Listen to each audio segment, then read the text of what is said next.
അങ്ങനെ Malayalam big boss season 6ൻ്റെ ഒരേ ഒരു രാജാവ് നമ്മുടെ ജിൻഡോ ചേട്ടൻ. എല്ലാ തരത്തിലും ജിൻഡോ ചേട്ടൻ തന്നെയാണ് ബിഗ് ബോസ് സീസൺ 6ൻ്റെ വിന്നറാകാൻ യോഗ്യതയുള്ള വ്യക്തി എന്ന് തന്നെ നമുക്ക് തീർത്തും പറയാം. എന്താണെങ്കിലും ലാലേട്ടൻ്റെ കയ്യിൽ നിന്ന് ആ ട്രോഫി വാങ്ങുമ്പോൾ ജിൻഡോ ചേട്ടൻ്റെ ആ പുഞ്ചിരി മനസ്സറിഞ്ഞുള്ളൊരു പുഞ്ചിരി തന്നെയാണ്. മലയാളം ബിഗ് ബോസ് സീസൺ 6ൽ വന്നപ്പോൾ വലിയ രീതിയിൽ ജനഹൃദയങ്ങളിൽ സ്ഥാനം നേടാൻ സാധിച്ചിട്ടില്ല എങ്കിലും തൻ്റെ നിരന്തരമായ കഠിന പ്രയത്നത്തിലൂടെ ജനഹൃദയങ്ങളിലേക്ക് ചേക്കേറാൻ ജിൻഡോ ചേട്ടന് സാധിച്ചു എന്നത് തന്നെയാണ് ഏറ്റവും വലിയ ജിൻഡോ ചേട്ടൻ്റെ വിജയം എന്ന് പറയുന്നത്. പ്രതികരിക്കേണ്ട സ്ഥലത്ത് പ്രതികരിക്കുക തന്നെ ചെയ്യുമെന്ന ഒരു പോളിസിയുമായിട്ടായിരുന്നു നമ്മുടെ ജിൻഡോ ചേട്ടൻ എത്തിയിട്ടുണ്ടായിരുന്നത്. ജാൻമണി, അതേപോലെ തന്നെ രതീഷ് ചേട്ടൻ, ഇവരുടെയൊക്കെ ഒരു കൂട്ടുകെട്ട് തന്നെയായിരുന്നു ജിൻഡോ ചേട്ടൻ്റെ ബിഗ് ബോസ് വീട്ടിലുള്ള ഏക സപ്പോർട്ടെന്ന് പറയാം.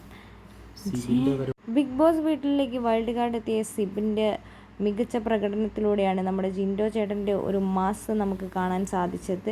ജിൻഡോ ചേട്ടനെ പവർ റൂമിലേക്ക് കയറ്റുക, ക്യാപ്റ്റനാക്കുക തുടങ്ങിയ എല്ലാ ബുദ്ധിപരമായ കളികളിലും നമ്മുടെ ജിൻഡോ ചേട്ടനെ മാസാക്കിയത് സിബിനാണ്.